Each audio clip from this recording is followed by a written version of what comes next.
No, we're going all over. So. Well, then you can visit the foundation. I should. Where is? You have to give me like where it is and stuff, and I'll definitely. Because like we're going there for a while. I'm gonna be there for 4 weeks. Really? Yeah. Yeah. Right? Okay. Yeah. When December? Yeah, December. I'm gonna what days. I'm gonna be there from December. I'm going over to Australia December 26th, and I'm not coming back here till January like 18th. I think. Yeah, just before, which is gonna be the time change. I'm gonna be still thrown off, but yeah, it's a long flight. Yeah, my total trip. 48 hours. Yeah, it's like mentally we have to feel it's because you cross that international date line. It's like crazy. It's like I leave here the 26th of December and I get there like December 28th. That's so. But coming back, I like coming back though. I leave January 17th and I get there January 17th. Like five hours later. That's I like. With a 24-hour flight. You know, when you go to Indonesia, my suggestion. Are you interested in fashion? I think we share the same thing. I'm gonna show you. Ooh, I'm loving this. Yeah, I want to go. I'm gonna show you. I love any kind of inspiration. Like it's like my favorite. Like I have like I'm the same way as you. Like right now, I have all fashion magazines on my desk. Like I love it. I'm gonna share with you. Later when we are done, I have to find where they are. So I bring Indonesian fashion magazine. Oh wow, that's awesome. Wow. That, those Indonesian. This is the trend in Indonesia. Oh my god. Oh wow, that's really cool though. So pretty. Wow. Oh wow, these are really cool. You don't mind if I open them? I could look. Yeah, definitely. Oh my god, they're gorgeous. That is so. It's actually so cool to see how like different like cultures have different like types of fashion. These are gorgeous. And you don't know that last year we hosted Islamic fashion show. Oh, that's awesome. And one of the designers, this one came here. Mm-hmm. Came to Hobart? Yeah. No way. Yeah, last year. That's awesome. Yeah. I did not know that. Yeah. But these are gorgeous. So, look at this pattern though. I know. Like, that's the thing. It's like we can talk some more because I really like. You do? Oh wow. That's awesome. So interesting. Detail. I love it. Oh, these are. Makeup. Yeah. And they're so pretty too. Their makeup's awesome. We're talking fashion now. See? You want to join in on our? Yeah, no, I'm fashion definitely looking. You have to show me because those are awesome. I love that kind of stuff. That's awesome. Same. Yeah, do I have my own camera? Finding more in common. Oh wow, we're really going all over the place. I don't know where to look. It's I know. Is it already? Yeah, therefore. Okay. Okay, so we're looking there or here? You choose whatever you want. Well, look, I guess there's easier. And did you invite all the students there online? No. Not yet. I think that's going to invite. What? This is phone call. Is that phone call? It's like phone call because if it is user, then it's gonna be there.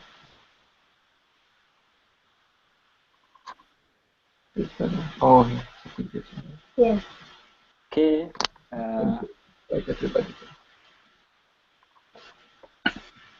That people are all on the other too.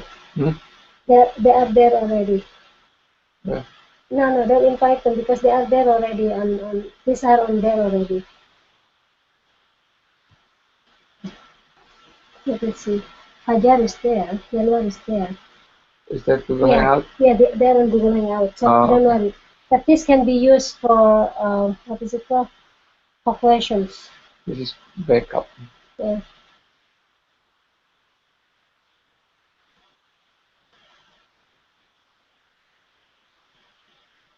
Alright, here we go.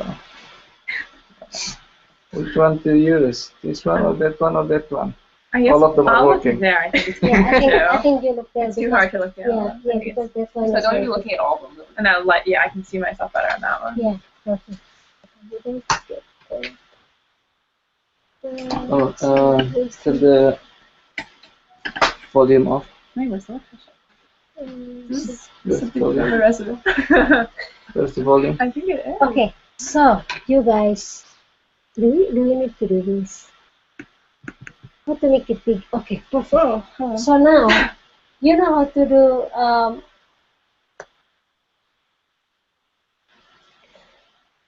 shift 4.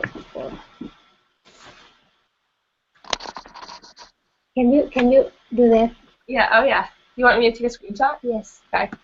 Get ready. That one that is going to President Giro. Right here? Oh, should we smile? Yeah, definitely. Okay, you guys go ahead. I'll stand by the door because my student will be coming and I don't want to. Oh, yeah, that's fine. Okay. I think we got this. Mas Yogi, you can start now. Yeah. Okay. Ready to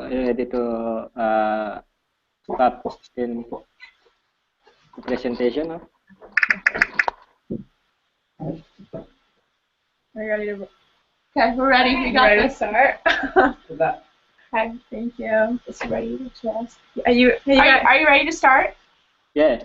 Yeah. Okay, awesome. Okay, I'm Alexis, Hi, I'm Carlyle. and we're currently students here at Hobart William Smith Colleges in upstate New York. We want to talk to you guys a little bit about the college application process in America and all that it entails and everything that goes into it.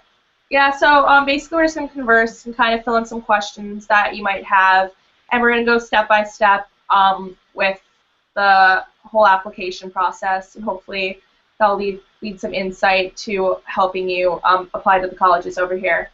So, All right. take it away. All right, so I guess we'll start with the preparation that goes into applying to colleges. There's a bunch of different things that you have to have organized and to have ready to go before you apply. So in America, we have standardized testing, which is a test that is given to students all across the country, and it helps colleges to see how well you do in math, in science, and in English. And there are two different types of tests. One is called the SAT, and the other is called the ACT. And you can pick either test to take. So I took the ACT, and then Alexis will share with you what she did. And you prepare for these tests for a few months by working with a tutor and by taking practice exams. And as you prepare for these tests, you come to learn what your strong suits are and what you need more work in. And then after a few months of preparing for these exams, you then take the exam. And it's a few hours. There are different sections. And then once you finished your test, that your score on that exam, whether you take the SAT or the ACT, you then submit with your college application. And so I took the ACT, and based on my score, I was able to tell which schools I had a better shot of getting into, because some schools, they'll tell you what their required score is. So let's say a school requires a 24 on the ACT. I know that if I get a 24 or higher, that I have a good chance of getting in, and if I get a score that's much lower, I might not have as good of a chance of getting into that college. So it's a really good way to gauge how well your shot is of getting into a school. Going off what Carlyle said, I took the SAT, and the SAT consists of math, English, and writing. But with the SAT, what you could do is you could take it as many times as you want. There's not just one test. You could take it 5 times, you could take it once, depending on your score. But the thing with the SAT that you could do is that you could do this thing called super scoring, which means that you could take your best score from each section of the SAT. For example, if you got a good score in the math section on one test that you took in maybe March, and you take the test again in June and get a better score in English than you did on the previous test, you could combine all those together to get your total score, which could help, because a lot of people don't know you can do this, and that could help your score higher, and you could apply to better colleges. So the next topic after you take these tests are, of course, trying to find a school that fits for you. So obviously you have to cut down to see if you want a large school, which usually consists over 15,000 kids, or a medium-sized school, which is usually 5,000 to 10,000 kids, or a smaller school, which is usually less than 5,000 kids. Here at Hobart, we have 2,400 kids, which is on the smaller side. And if you would rather know everyone on campus and kind of get that personal feeling, I would suggest you go to a smaller school. Rather, if you're looking for a place where you're in a city, there's a lot of students, big sports teams, a lot of extracurricular activities, I would suggest you go to a larger school because they'll have more to offer and there'll be more people there for you to make connections with. Also, while picking a school, you want to pick an area. Here in America, we divide it up from northeast schools, which is where we are right now, which tends to get cold in the winter, and we center more around 4 seasons.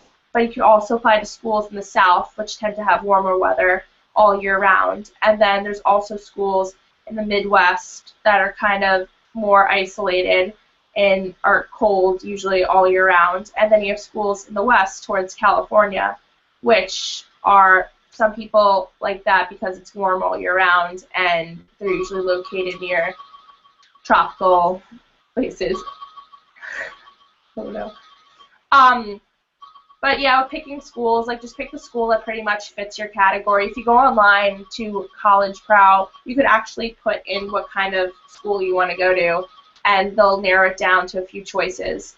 So once you pretty much get a good feeling about what you want, you should definitely have a list of at least 10 schools that you're interested in. And then that goes into the next step, which Carlyle will tell you about. So the next thing that both Alexis and I kind of went through in applying to colleges is picking your reach schools, like you're reaching for something, or your safety schools, which means that you think you have a pretty good shot of getting into them. So as we spoke about with the standardized testing, the SAT and the ACT score, that shows you kind of where you have a good shot of getting into. So a reach school is a school that maybe the SAT or the ACT score is a little bit or much higher than yours, and we have something called GPA here, which stands for your grade point average. So maybe the grade point average for the school that's a reach school is a 3.9, and maybe you have a 3.0. So you kind of know that that school is going to be a reach school. If you are applying to a school that has a 3.0 GPA requirement and you have a 3.5, you know that that's a safety school. So you want to have a list of both reach and both safety schools, because you don't want to apply to schools that you don't know if you can get in, because you'll be left with few options, if any, and you don't want to apply to just safety schools, because with the college process, I think the one thing we can both say is there are a lot of surprises, and you never know why you will get in somewhere. You may not have, you may think a school is a reach school and then you get in, or maybe there's a safety school and you don't get in. It's the college process it's like a shot in the dark. You don't always know what you're getting yourself into. So you want to have a list of reach and safety schools so that you have a good chance of getting into definite schools and then challenging yourself and maybe getting into harder schools. So I applied to about 15 colleges my senior year in high school, and about half of those were reach schools and about half of those were safety schools. And just as the name says, I got into most of my safety schools, and I got into a few of my reach schools, but not all of them. So it's so important, and I think both of our high schools really stress to us the importance of having both reach and both safety schools. So that would be a huge thing I think Alexis and I could both say is don't just apply to schools that are easy or that are hard, because you want to have as many options as possible to pick from. Okay, so for our next topic, we're going to talk about reaching out to campus admissions. So when you first decide your list of schools, you'll have your, as Carlyle said, you're going to have your safety schools and your reach schools. My suggestion is find the school online, and usually if you type in the school into Google and you click on their homepage, they'll have email addresses addressing the admissions. My advice is to email admissions and ask them questions, show interest, because if you show them interest, that looks really good, and they'll start to know you on a personal level, which will increase your odds of getting into a school. So for example, when I was a senior in high school, the top 3 schools I wanted to go to, I reached out to the admissions. I sent them an email. I was just like, hey, I'm Alexis. This is what I'm interested in. I really like your school. Could you answer some questions for me? And with those 3 schools, some of them were a little out of my reach, and I ended up getting into all 3 of them. And I think it was because I created a personal relationship with the admissions, and they knew who I was, and they knew that I was very, very interested in going through school, so that looks good. It's, if you don't say anything, they're just going to look at you as another person on a piece of paper, which is obviously, you don't want to do that. You want to, you know, make a name for yourself and kind of put yourself out there so they know who you are when they're deciding whether or not they want you at their university. I would totally agree. I think it's so important to make a personal connection with whatever school you're going to, because college admissions office, they get thousands of applicants, and there are a lot of students with great grades, great standardized testing scores, really strong extracurriculars, so it becomes a competition because there are so many smart kids out there. So like Alexis said, one of the best things you can do is to make a personal connection and relationship with someone at the admissions office. Let them put a voice and a face to the application and kind of let them know who you are and why you're interested in their school, because these schools want students who are genuinely passionate about coming to their school. So make a connection with someone in the admissions office or a professor or just someone. Just reach out to someone and let them know who you are and why you're interested in coming. Okay, so the next step after you reach out to these campus officials is, of course, going to the campus itself. Sometimes that can be a little difficult considering location, but usually if you look up a college online and look at pictures, it could be a completely different image when you actually get there. For the most part, I visited all the schools I applied to, and getting a feel for the campus, just kind of seeing what it's like, what kind of people are on campus, what the buildings actually look like, really affects your decision where you want to go. I would say that's definitely one of the most important parts. I've looked up some schools that I thought I was going to love, and I ended up going, and I ended up not liking it because I wasn't getting a good vibe from the campus, or I just didn't like the kids as much as I expected. One university in particular that I looked at was Vanderbilt, and I thought I was going to love it, and once I stepped on campus, I knew I couldn't see myself there.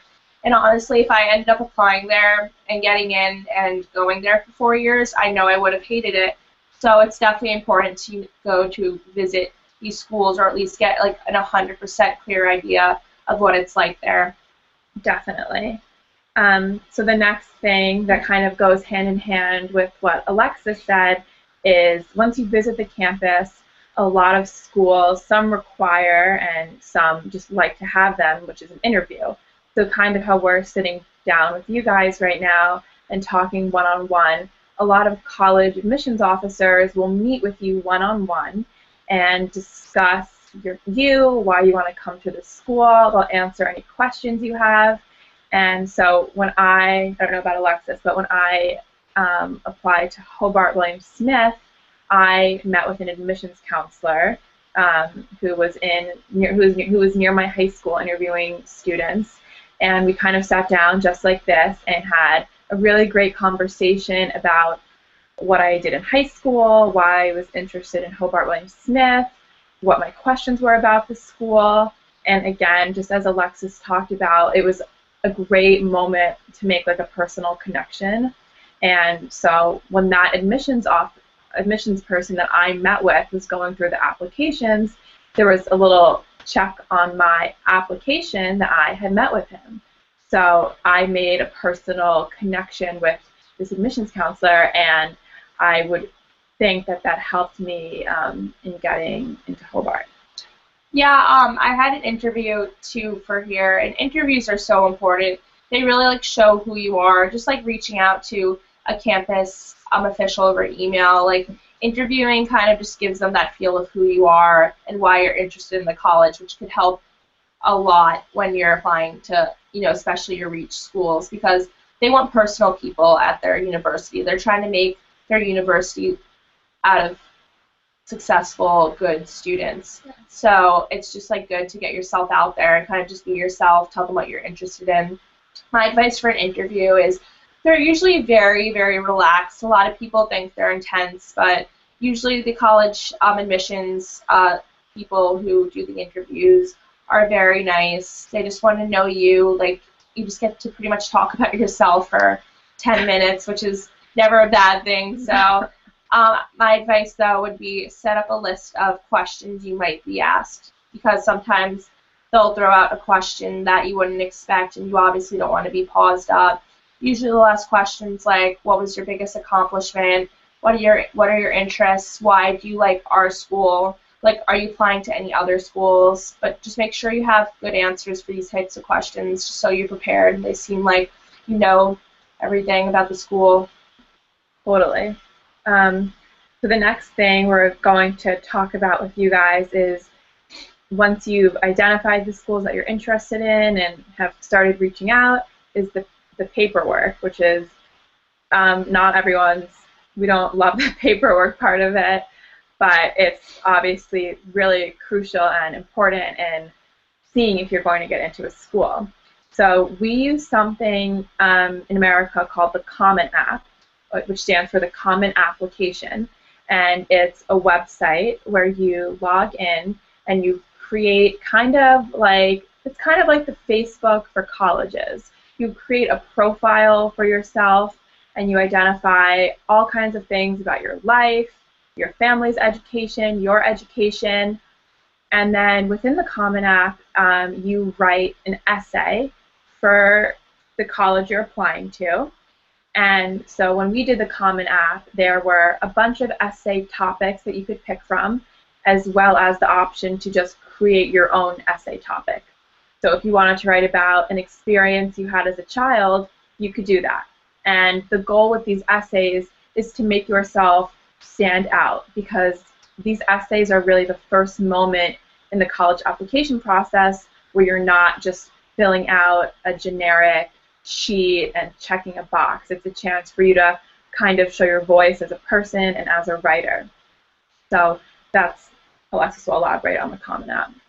Yeah, the Common App it might seem like a lot of work at first glance, but it's pretty simple to fill out. You're just putting yourself on paper and sending it to schools. So you're going to tell them what you did throughout school. They'll have you can do it online, which is easy. You just type in what you did. For example, I did sports, so next to this interest or special interest, I would put, lacrosse, and I would say how many years I played for it. And you can pretty much put anything. They take jobs, internships are very good on paper. They'll say, like, oh, did you ever study somewhere, like your schooling, basically everything that Carlyle covered. They're just trying to get, once again, just trying to get a good image of who you are and what you accomplished throughout high school.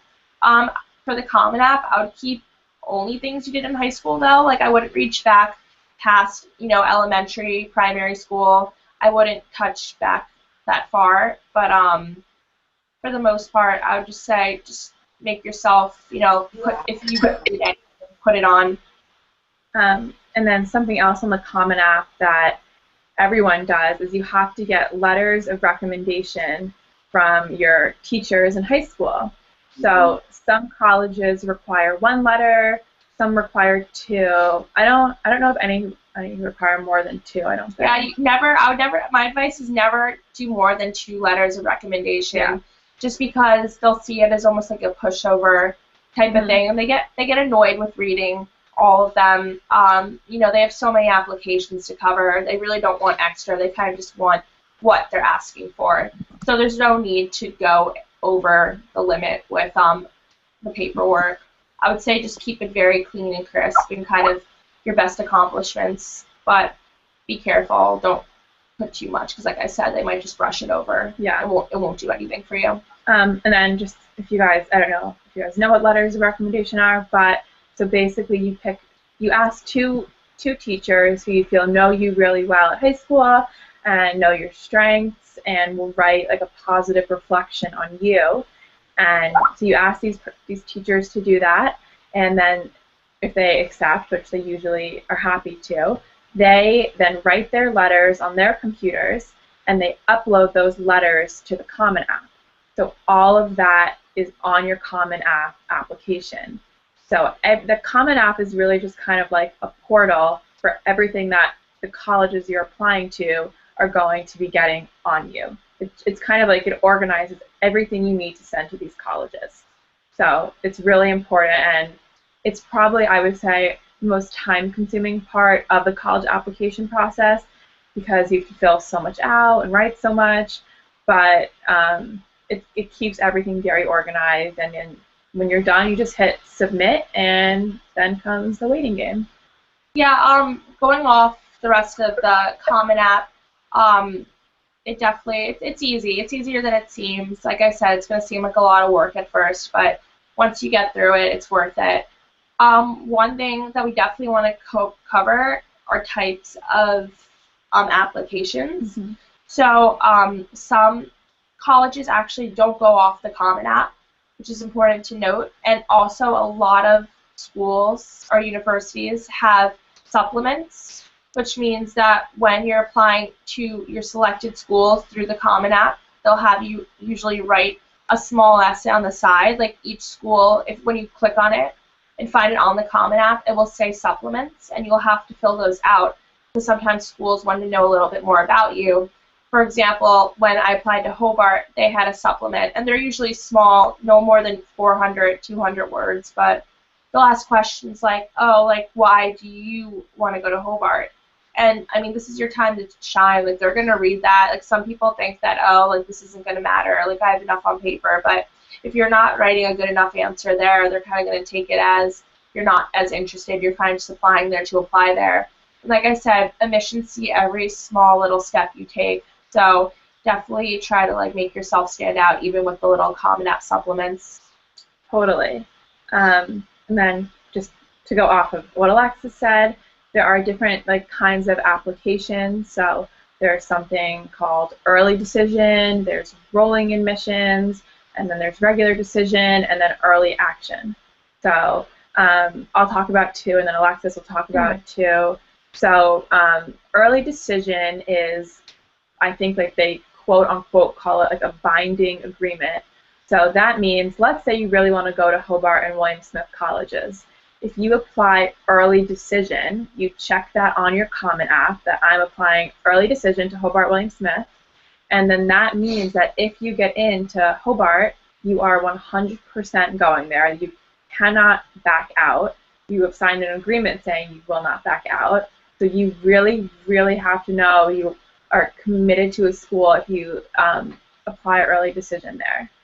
So I applied early decision to a different college, and I didn't get in, so I didn't deal with that. But a lot of people will apply early decision to Hobart William Smith, and they know they want to go here, and people do say that it can increase your chances of getting into a school because you are telling the college or university essentially that you're coming to their school.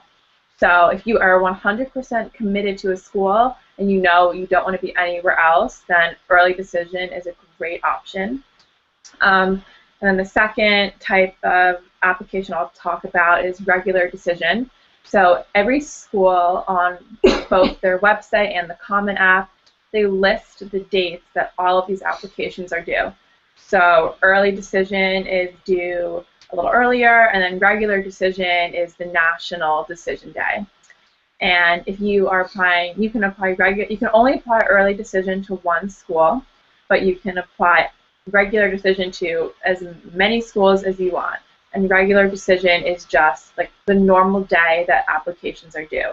So I applied early decision to one college, so that was handed in earlier, and then the other 14 schools were all regular decision. So I just had to have all of those applications in by the regular decision day. Okay, so next to early decision, there's also, some schools offer a form of applying called early action. And definitely don't get these two confused because this could pretty much determine your fate within a college. But early action basically is when you apply early to a school, but you're not going to be fully committed. So it's early decision. When you apply early, you have to go there if you get in. Like, you're telling the college, as Cara said, that this is 100% the school I want to go to. I'm not going to back out. Like, if you accept me, I swear I'm coming. But with EA, early action, it's a little less of more, it's not really a commitment. So basically, you're telling the college, look, I'm interested. I kind of want to get my application in early, but I'm not definitely going here. So it's pretty much just an earlier pool of applications for a college. Some people like to know beforehand. If you're the type of person who just likes to know whether or not you're in or not, then you are pretty much set going early action. And then another form of applying that only select colleges have is called rolling admissions. So with rolling, usually it means that you could apply at any point during the year, and you'll hear back 2 weeks later. So only a select few universities really have this method. Off the top of my head, I know Wake Forest University down in North Carolina, which is a very, very good university, is rolling admissions half the year. I know that Scranton University in Pennsylvania also is rolling admissions. Lange University in Florida is also rolling admissions. So basically, like, they just say, hey, you could apply here anytime, and we'll give you an answer back in 2 weeks, which is nice. But not all colleges have this. And also, I'm going to talk to you about the type of responses you could get from these colleges. So usually there's 3 different answers you could get. There's a yes, which means you're in the college, they want you, you have the potential of going there, like it's all in your hands now. The second answer obviously is a no, which means you're denied, sorry, you can't come here, your grades were not good enough, you don't have a good social standing with, if you get in trouble, like with the authority. And then there's also a method they use called deferred, which is almost like a maybe. So they'll give you a deferred letter saying, okay, we can't accept you at this time, either because your SAT scores aren't good enough or your grades aren't good enough, but they'll say, we'll check your grades later on and we might accept you. So sometimes this can work out in your favor, other times not. I know I had a friend that got deferred from her first choice and she didn't end up getting in later on, but she also heard back from her other universities, so she ended up being okay. But never get upset if you're deferred, because that's kind of a wild card. You could either get in or no, but it's not a flat out no, so you shouldn't worry too much. Yeah, you never know.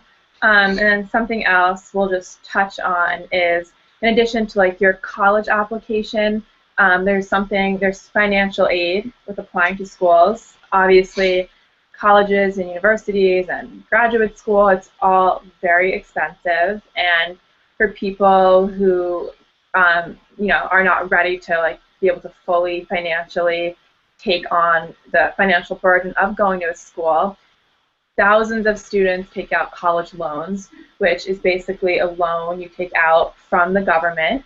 And there are 2 types of loans. There's subsidized and unsubsidized loans. And then once you graduate from college, you then start to pay those loans back in like little amounts I think it's every month. So, some colleges offer great scholarships and grants, which means, let's say you did really well in high school academically, that college may offer you a scholarship or a grant, which is money that they are giving to you that you do not have to pay back when you graduate. So on average, let's say a school costs like $50,000 a year. That's a lot of money for most people. So if you need to take out loans, you can do so from the government, and parents can take out loans as well. And to kind of go put the piece together with your loans, hopefully you get some kind of scholarship or grant from the college or university that you are applying to. So if the school is $50,000 and you take out $20,000 in loans, maybe you'll also get a $10,000 grant or scholarship from your school. And this really helps a lot of students, and colleges and universities are able to do this because of something called endowment, which is alum who have graduated from the school who give back. They give money to the school. So like alum from Hobart Williams Smith will give money back to the school where they graduated from, and then that helps new prospective students come to college. So finance is a really important piece when you're applying to schools. You need to really think about what is kind of in your budget range. Some schools are way more expensive than others. So that is a critical component of, applying to schools, is think about what is best for you and your family financially, because you do not want to graduate with thousands and thousands of dollars of student loans because they take a long time to pay back. So that's just something to keep in mind, is the financial aspect of applying to schools. And most schools are so willing to kind of help and work with you and try their best to give you a good financial aid package that allows you to come to their college. No, that's a very good point. Another thing we want to point out and kind of elaborate on is one of the most key components to your application, which is your essay. So the Common App is going to require you to write an essay. Usually, I'm not sure what the questions are anymore, but they change every year. There's usually like 3 set, very open-ended questions, such as like, what's an experience that you had that changed you as a person, or say something that happened in your life that was your biggest struggle. Like, there's a lot of stuff you could write about. But with this essay, this is like your key to kind of showing who you are, other than like an interview. Like, this is you expressing yourself through words, and obviously they read the essays. Don't think they don't. Like, they really take the essays. Like, that's definitely one of the heavier sets of your Common App. And it's nice too, because you could write the same essay for every college you apply to, which is nice. But yeah, I know you definitely want to be creative with your essay. I know people who've written essays on Barbie doll shoes and have elaborated off that, just random topics, but this is what the colleges want to see. They don't want to see a typical, like, oh, I had, for example, I know a lot of my friends did this essay. They said that they had a learning disability and how they overcame it. But at the same time, a lot of people could write about that. You want to find something unique about yourself, and you want to express that, because then they're going to see you as a person rather than another kid who wrote the same essay as the person that they read before. So, anything you want to add on the essay? What did you write your essay on? Oh God, I don't remember. I don't remember. Okay. I think I wrote mine on, I think it was a bad moment that I had that I was able to take something good out of it. So a lot of people, kind of like Alexis said, they identify like a weak moment in their life, or like kind of something that they've had to overcome, and you want to show this school, your prospective colleges, that you kind of don't let the bad things bring you down. So that's always an option in writing about, is to find something that you've overcome in your life and show that school how you did it. But the topics are, up to you, and you can be as creative as you want to be. So I guess I would say is, to go off Alexis, there's really no right way to do it.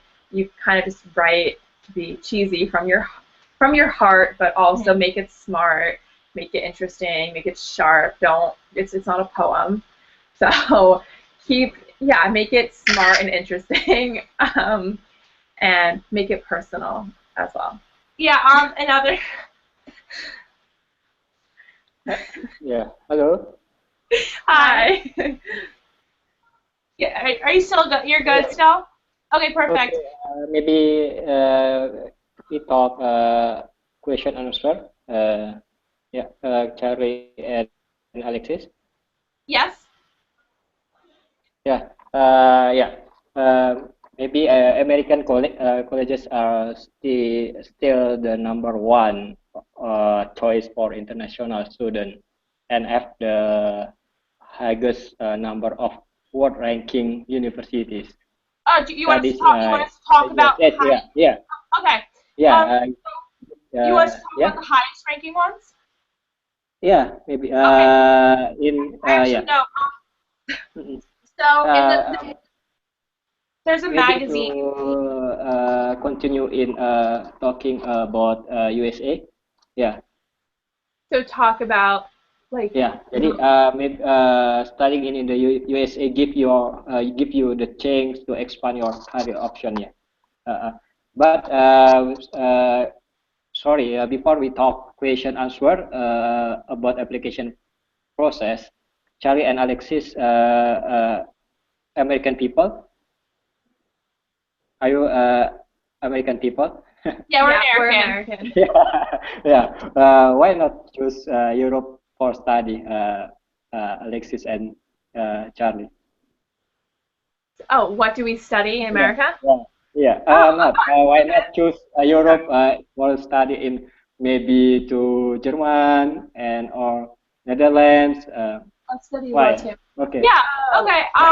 Good question. So, Yeah. here at Hobart, we're a liberal arts college, which means that you could pretty much study whatever you want. There's really no guidelines to what you can and cannot study.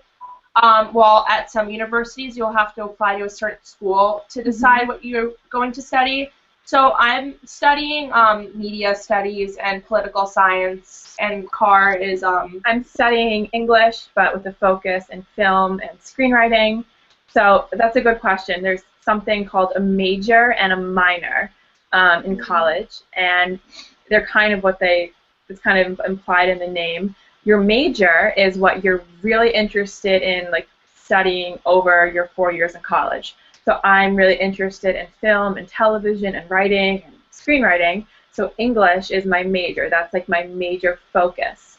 And then your minor is something that you're still pretty interested in, but maybe you don't want to commit yourself to 4 years of intense English classes. So my minor is something called Media and Society, which is also implied in the name. It's examining different mediums of media in the 21st century and kind of over, I guess, history a little bit, and how media affects the way in which we live and work. So, yeah, and then study abroad here. You could study abroad here at Hobart or basically any American college, and that's when you decide to either take a year or a semester to go study in another country. So I know that here at Hobart we have a very, very huge study abroad program, and you can go to places such as you can go to Asia. You can go to China. Like in Asia, I know we have China, Japan, Taiwan. We have some places in Africa. You could go to Senegal. You could go to South Africa. And then our Europe program's definitely very, very, very big here. A lot of my friends who are studying abroad are going to Europe. So you can go to Italy, I know Prague, England, Ireland. There's just a huge, excuse me, amount of places that you could go to. And studying abroad is definitely something, if you're interested in going to other countries, you should definitely look into that to see if the school you're interested in has a good study abroad program. Because I know a few schools that my friends go to don't have a very big study abroad program. That could be a problem because, if you go into college being like, oh, I want to study in Taiwan for a year, but some colleges don't offer that. So if you're really interested in going abroad, I would suggest you look into that before you apply and select a college. And study abroad, for us, because we're American and we're kind of very familiar and obviously know the American lifestyle like the back of our hands. If you guys know your lifestyle and your culture like the back of your hands, it's a really great chance to kind of immerse yourself in another culture and to learn so much about how other people live. So it's Hobart William Smith, I think it's like 60% of students study abroad. So they really, really work to get us all to have like a culturally new experience while we're in school. And I would say, studying in another country is just as important as what you learn sitting in a classroom, because you can't teach culture. I mean, you can, but you can't really teach it in a textbook. So study abroad I think it's big at a lot of schools, definitely at Hobart William Smith. Do you have any more questions? Yeah. Or anything you want us to cover? Yeah. Yes. Any question, Fajar? Okay, me. Hi, Alexis and Carlyle. Hi. Hello. Hi. Maybe to show video, Fajar. Okay. Yeah. Okay, and it's still dark here. Yeah. It's okay. No problem. It's really dark. When you enter the university, what kind of topic of essay that you write to in application? What kind of topic of essay that you write? Yes. What kind of, okay. the topic, it's really anything. Like, I don't know when I wrote my essay, the topic was write whatever you want. So I did it on my knees because I hurt them in a sport, and I kind of told the struggle and how I looked past that. So, I mean, you just want to be creative, like look at something that like is unique about yourself, like something that no one else has, because I know a lot of people think something's unique about them, and like guess what? Like 100 other people might do that. Like I know my friend did horseback riding, and she thought that was unique, but they were like, well, guess what? 100 other people could be writing about horseback riding. So I learned this in one of my classes here, a sociology class, and we were talking about being an individual and individualism.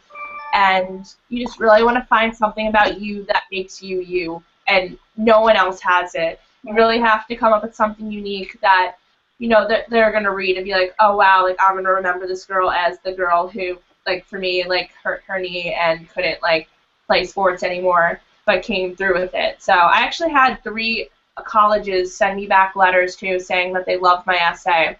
So I would definitely make that your main focus. Like get it done sooner than later too, because if you finish your essay like by the summer, it's like one less thing to worry about when you're coming to applying to American colleges. Totally. And like as we kind of talked about, you really can pick whatever you want. And I had kids in my high school who wrote like very unique topics.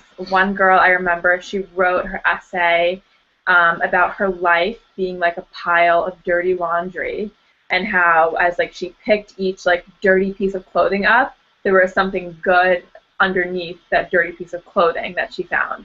So that is like so unique, and I don't know if that even makes sense, but I was just trying to say that you can really kind of pick anything that's unique and twist it into a cool essay. So don't feel like you're constricted with your topics. Just pick something that you feel you can write a smart and interesting and unique essay on, and go for it.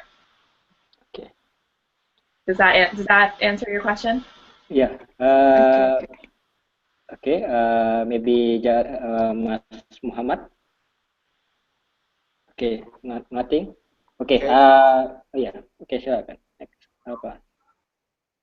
Okay. Silakan. Before I give my question to you, okay, I'm sorry. I had allowed take a photo. Okay. Don't worry. You're laughing. You're funny. Don't worry. Okay. I'm sorry. Okay.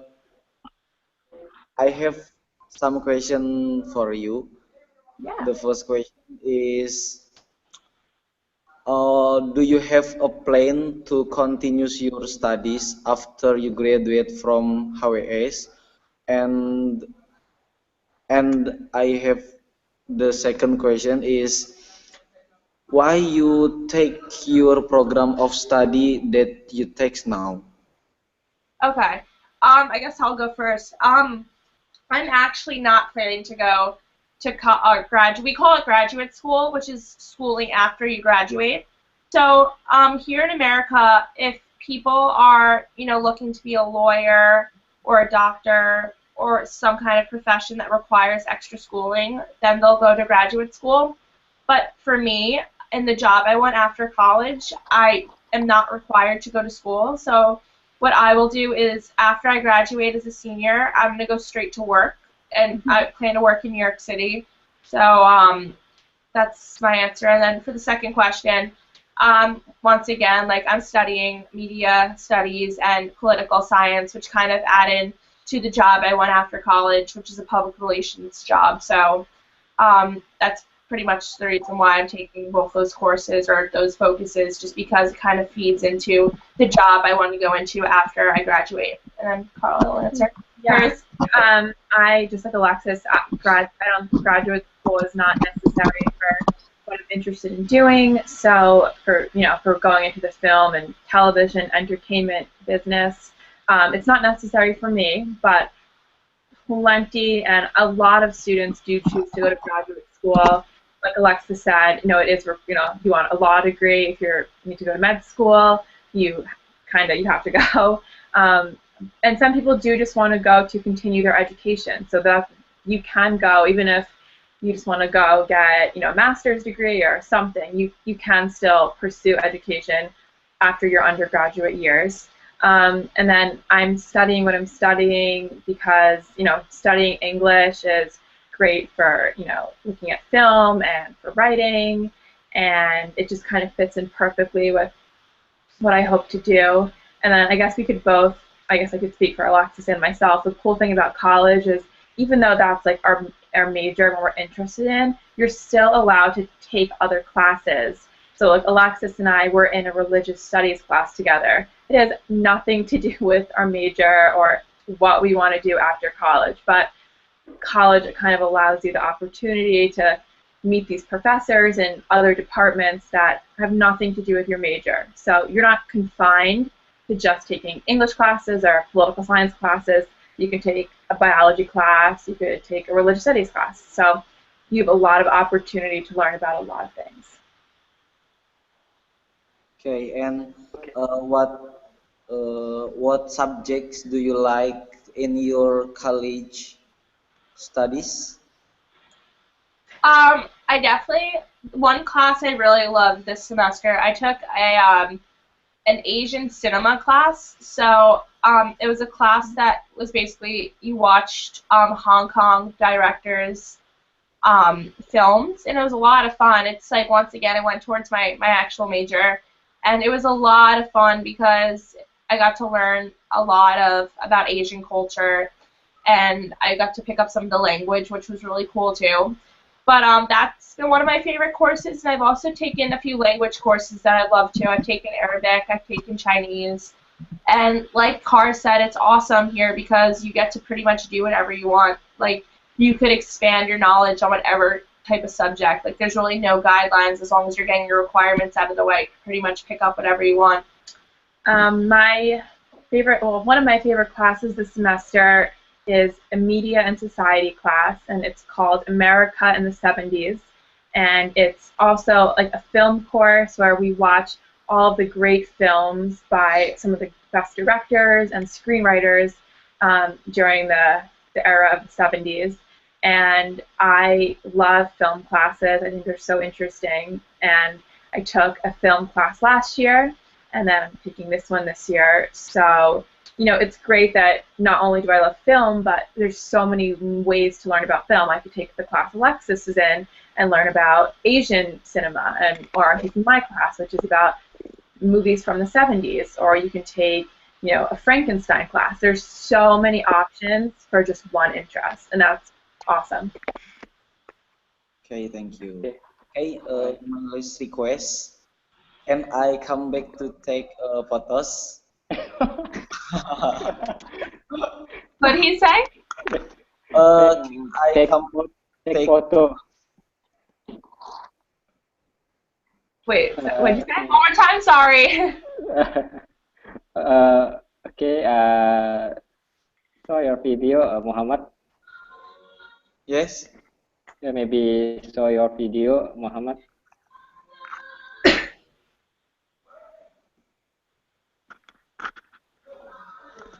Okay, maybe ini interesting discussion, Charlie and Alexis, about your American colleagues.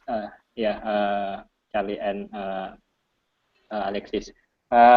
In American college, from smaller U.S. colleagues, complete a 2 years associate degree, and then transfer to a larger USA university for further study. Will be like that, Charlie and Alexis. So what kind of degree do we get? Mm-hmm. Is that what you're asking? Yeah, the two complete smaller U.S. colleagues, then transfer to larger USA university. Could be like that, Charlie and Alexis. It must be our direction. I can do. Yeah. So you're asking how many years? What I mean? How many years and what degree do we get after how many years? Yeah. 2 Okay. years. 2 years. After 2 years? You technically you can get To a smaller university to big university transfer to Oh, okay, Okay. yeah. okay. So if you do 2 years Yeah. at a two-year school, which is like usually a community college, what we call it here, so smaller school. Yeah, no, you could go to a bigger one right after. I mean, there's definitely no problem doing that. If you want to, you could go to college for like, you could go to a smaller college for like 3 years, then come to a bigger one your last year. I mean, a lot of people do it. I have friends who went to community college the first 2 years to save money, and then they transferred in to their university now after, and it helps. It definitely saves money. You're getting the same amount of schooling. You're still going to graduate on time. But yeah, no, it's a very, like, it's not an uncommon thing to go 2 years at a smaller university and then transfer into it. And then something else that not a lot, but a good amount of people do is something called a gap year. Yeah. So that is basically, so after you graduate high school, not everyone is ready to like come right to college. So some students will take a year off and travel or do, join a program or do something else that's of interest to them, and then they come to college afterwards. So I just to kind of like speak to that on a more general way. There's no right way to come to college. It's really personal, whatever works best for you. So if a 2-year program is best for you, then that's what you do. Yeah. Okay.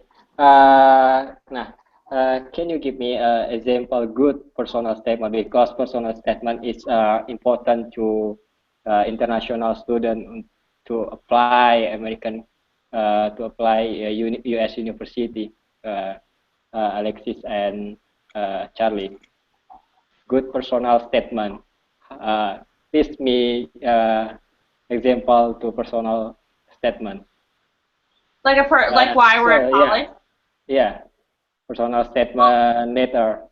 Well, I mean, for me, I decided to go to college because I mean, I definitely want to go. Like, I want to work. I definitely want to get a job. I definitely want to, experience. Like just kind of having like an independent feel for myself. Like, my mom always expressed that I should definitely be independent my whole life, never have to rely on someone else. And I feel like college is almost like one of the first steps to kind of get you a head start on forming that kind of individual independence. So, I mean, that's personally why I'm at school, and I love it. It's fun. Like, definitely a great experience. You definitely grow up and become independent at college also, because you're expected to, you're on your own now. Like, you're pretty much not relying on, someone else to take care of you. Like, you kind of have to take care of yourself, and it's a good first step into the real world. Yeah. Usually, good personal statement that good 1 page or 2 pages. Good personal statement 2 pages later. I'm sorry, can you say it one more time? Maybe 2 good personal statement, 1 page and 2 pages atau or many pics gitu. Tips. Okay. So some tips for your essay. Is that for your personal statement? Is that? Yes. Oh, okay. Wow, there are a lot of tips for the essay. I guess we can each say 2 of our. Okay. My first one is obviously just finding a good topic. You have to grasp onto something that no one else is going to write about. Like, something that makes you you. And then I guess my other tip would be make sure you don't write too long of an essay. It should be 1 page, and that's it. Don't go over 2 pages because they'll stop. And you want to they just kind of want something that's short. They're reading thousands of those a day. The last thing they want is to read a 5-page paper when they could just read a 1-page paper. So definitely keep it to 1 page, nothing over. My 2 big tips would be, number 1 is watch your grammar and your spelling. That, like, if a school sees mistakes throughout an essay in the spelling of words or in punctuation, it's definitely not going to help your chances of getting in, because they want students who are know where to put a comma and, you know how to spell a word. So always proofread before you submit. Don't just write it and submit it. And then my second tip would be don't make it so creative. I know we said be creative, but I guess I'll kind of backtrack. Don't make it so creative that the school doesn't know what you're talking about. Like I've heard of some people who they think it's really creative just to hand in a blank sheet of paper as their essay and write, I had too many ideas to pick one, so I'm giving you a blank piece of paper. Don't go too creative. You want to be creative, but not like overly creative. You just want to write an essay, Yeah. and get that out there. Yeah. Okay. Okay. Any question, Fajar or Muhammad? Okay. Maybe I have a question again. Charlie and Alexis. Ini what is the difference to GMAT with GRA? Because I'm confused to what is different GMAT or with GRA? Wait, you say GMAT with GRA. Yeah. Oh. GPA? Yeah. GPA GMI. and then GRA? Yeah, okay. Oh, Yeah. So GPA. Oh, transcripts. That's what we got. Transcripts, yeah. They can also be called transcripts. It's all your grades from high school, like all like A, B, C, or D, like all on paper, and you send those to colleges so they could get an idea of how well you do in school or how poorly you performed in school. So it's your grades from all 4 years, and that you have to send it to the colleges. And then GPA, like a perfect GPA would be a 4.0. So that's an A. That's an A, exactly. So depending on how your high school, looks at grades, let's say you have all A's in all of your classes, you have a 4.0. So that goes on your transcript to the colleges. And 4.0 is great, and it's very hard to get, but if you have one, you have a great shot of getting into some of the best colleges and universities. So yeah, we submit a transcript with our high school grades on it and our GPA, and that's a very important part of your application because it shows them academically if you fit in with their goals or not. So grades are really important, and even your last year of high school when you think they don't matter, they do. So always keep a good GPA and get the best grades you can get.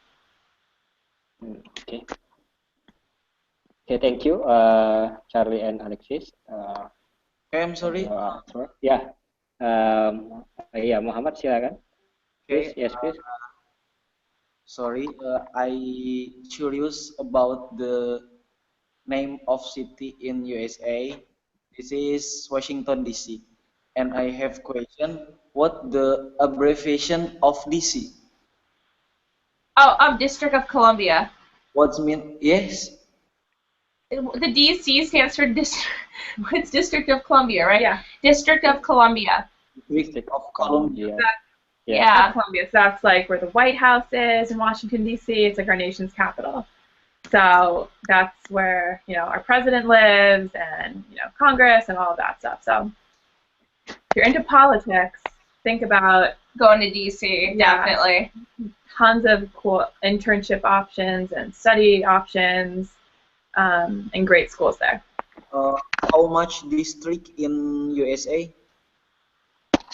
We do states, and there's 50. Yeah. Okay. Can you mention it? Do you want me to name them? We can do states and capitals for you. Okay, so it goes Alabama, Alaska, Arizona, Arkansas, California, Colorado, Connecticut, Delaware, Florida, Georgia, Hawaii, Idaho, Illinois, Indiana, Kentucky, Louisiana, Maine, Maryland, Massachusetts, Michigan, Minnesota, Mississippi, Missouri, Montana, Nebraska, New Jersey, New Mexico, New York, North Carolina. Then you have Tennessee, Texas, Ohio, Oklahoma, Utah, Vermont, Virginia, Washington, West Virginia, Wisconsin, and Wyoming. Okay. If Geneva in That's all 50 right there. Oh, Okay. you remember all. Uh, Geneva in our district. Geneva. So we're in the state. Oh, no, we're not. No, we're like 12 hours away from Washington, D.C. We're really far up north. We're near Yeah. Canada right now. Yeah, we're in the state of New York.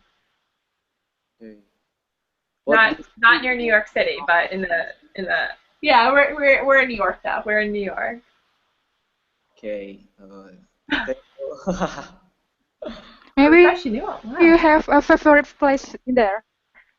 Okay, please, ya Fajar. Maybe you have a favorite place in there. Favorite place in the country? Favorite place in your country. In Yes, Geneva or in our country? in your country. Your favorite place in your country. Ooh. Ooh. For me, it would Don't be say a that. toss-up between New York City, which is we both live We're both right from New York City, so. a New York City, and then I love Boston as well. So I love cities. So for me, it would be New York City or Boston. Yeah, that's me. I like I like both those too. I like Florida, which is at the southern part. It's closer to Cuba in our country, and it's really hot there, and it's usually hot all year round. And my favorite place is Miami, and it's a really cool city. If you ever look it up, it's really really really cool. Yeah. And also the West Coast, like California, they have some awesome places out there.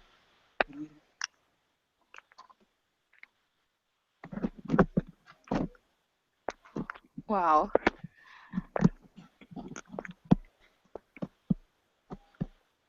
Okay, any question, Muhammad or Fajar again? Okay. If me, uh, Hi. I feel my favorite place in America is Empire State Building. Oh, there you go. That's where New we're from. York. That's where we live. Do you know it? Yeah, I've been there a ton of times. Yeah. Can you tell me about the beautiful, wonderful place in it? Tell you about New York or the Empire State Building? Yes, about the Central Building. Well, it has 104 floors. You can take an elevator. It was built in the 1930s. It was owned by a woman named Leona Helmsley. What the location in Manhattan? It's in Manhattan, yes. Yeah, Manhattan's the district it's in. New York, okay. And it's really cool because you can take an elevator all the way to the top, and you get out onto the deck, and you literally have the most beautiful view of the entire island of Manhattan, and you can see so far. And it's a really, if you ever have the chance to go, it's a really special, fun thing to do, and it's really fun. Okay, and the second, my favorite is Times Square. Okay. Times Square. My roommate's from Times Square, actually, so that's really cool. Times Square is My I- favorite place, Silicon Valley. Times Square is really cool. It's really overwhelming if you're not used to it. That's like the hustle and bustle of New York. But there's lights. It's like a 24-hour nightlight. It's always lit up and packed with people and people in costumes. It's like you never know what you're gonna get in Times Square. Right? That's true. Yeah. Any other questions? And about Chinatown. Chinatown? Oh. Chinatown. China. Chinatown? China. Maybe Chinatown. Yes, Chinatown. It's cool. It's something else. I mean, Do you have visit? cool stuff down there. Mm-hmm. Do you have visit to there? Yeah, of Yeah. course. Oh, okay. How about Hollywood? Okay. Hollywood? Yeah, Yes. Hollywood. It's really Hollywood's not famous place, I think. Yeah, no, famous people live there. Yeah, you get famous people in New York too. Yeah, no, famous people in New York too, though. Hollywood's more known for having famous people, but New York definitely has a lot of famous people. Yeah.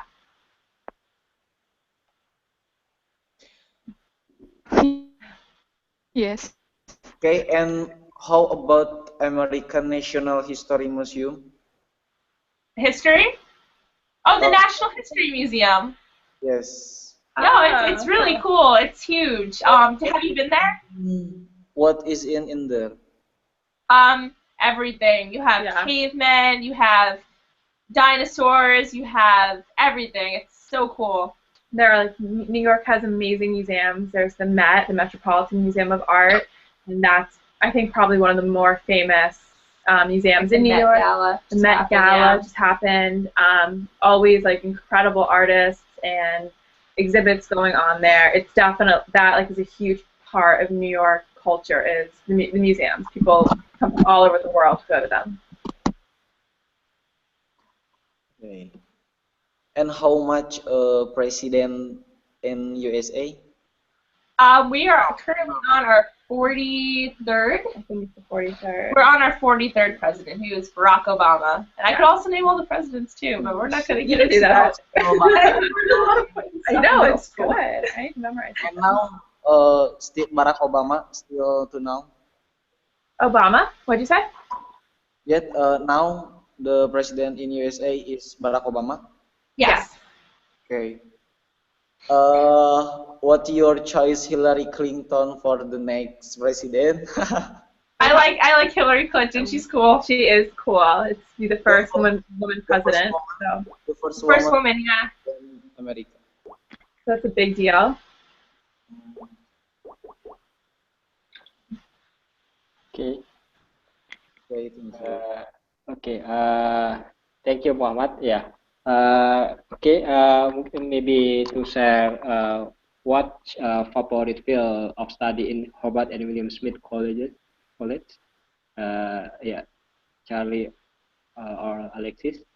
What? One more time. I'm What's sorry. favorite favorite field of study in Hobart and William Smith College? What are we studying?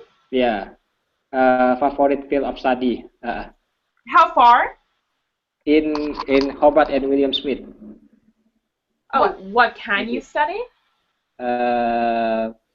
Study in Hobart and William Smith College. Okay, yeah. Okay. You can study what really. There's so much stuff you can study. You have economics. You have media and society, art, music, performing, religious dance. studies, dance studies, Asian studies, Islamic studies, Computer science. computer science. I mean, favorite study in Hobart and William Smith. Favorite in too many people in interesting to study in Hobart. Charlie and Alexis. They usually don't cut off people. Like a lot of people will apply to or like will go for a certain major or focus, but anyone could do anything. Like they won't cut you off after a certain number. Okay, maybe ranking to field study field of study ranking to favorite maybe Linking to what? ranking major. Major? Yeah. So like what kind of class is linked to my major? Maybe economy is number one. Okay. Study. Okay. Passing grade. But economics definitely. Yeah. Is number one. Okay. And then I think international relations is really popular. Media and society is very popular too. So Yeah. Every major has some people do it. Okay. Ya, Janu, silakan. Muhammad? Yes, How much students in Hobart and William Smith College? there are 2,400 of us. And that's on the smaller side. That's a really small college. And how much about the faculty? Faculty? I think the student to faculty ratio is for every one professor, there's 8 students. Small. There's small classes. Very small. Alexis and I are in a class together. I think there's like 12 or 13 people. Yeah. Tiny. do you have a plan after you graduate in Hobart and William Smith College? Do we have a plan? Hopefully we get jobs and what Yeah. we're interested in. Hopefully we just get jobs in New York and we're good. That's the plan of the moment. Yeah. Continues your master? No, I'm not going to continue with a master. Yeah, I'm not going to either. Okay, thanks. Okay. Any question, Fajar? Mm, maybe you can give us some advice to pass the university that we choose. Some Oh, the advice exam? to- The standardized testing. Yeah. Really, Maybe.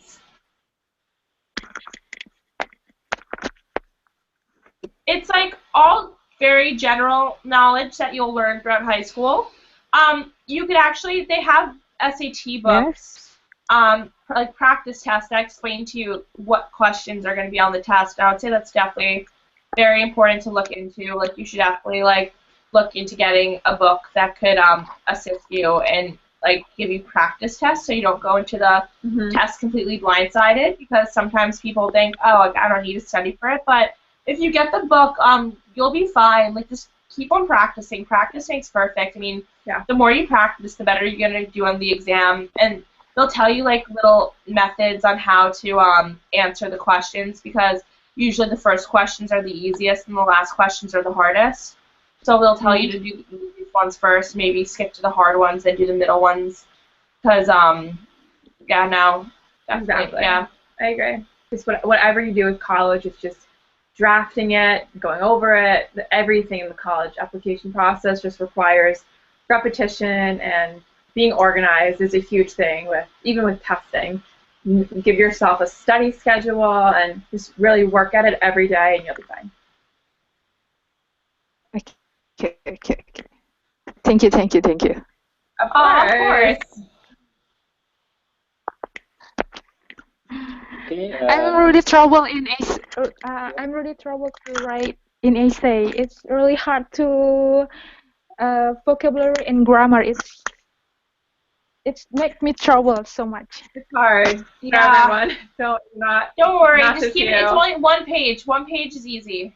Just pick something that you're interested in, or that is like it talks about yourself and your life, and pretend you're writing an essay for your teacher, and just write it, and then you can always go back and edit it. So don't stress about the topic. Just try to get something down, and then you can always go back and change it. Okay. I try. Good luck. You can do it. Yes. Okay. Thank you. Yeah. I am curious about the phrase here you are, that often exists in English conversation. Can you tell me about the meaning of that expression? Oh, sorry, say that again. Which expression? Can you tell me about the meaning of the expression here you are? What's mean is? Here you are? Yes. Like usually when you hand something to someone, like oh, here you are, thank you. What's the meaning of that expression? The meaning? It's just like, oh, just conversational. It's just conversational, like, you know, like it's just something you say, like, oh, here you go, like here you are, like when you hand off something to someone.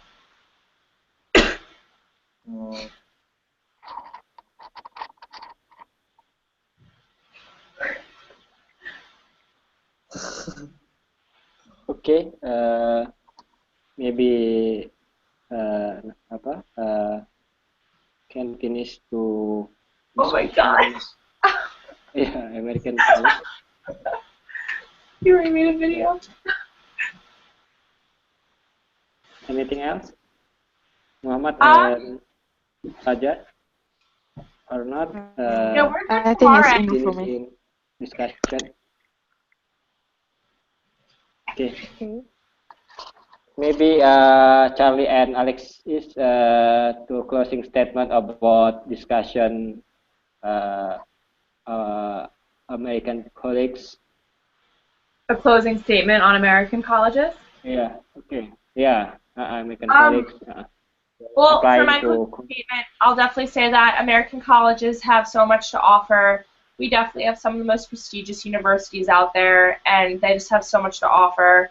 And it's definitely an experience you won't have anywhere else. I mean, we've had people come from Europe and Asia, and they all tell us the same thing. They're like, American universities are so unique in the fact of how they teach and organize their schooling system. So I'll definitely say it's quite the experience, and I mean I would suggest definitely it doesn't hurt applying to American colleges and universities because it's definitely something else over here. I would totally agree with that, and then I would just kind of throw on that no matter where you go, if it's a well-known school or not so much, you will get something out of wherever you are. So don't look so much at a name, but look at what's best for you.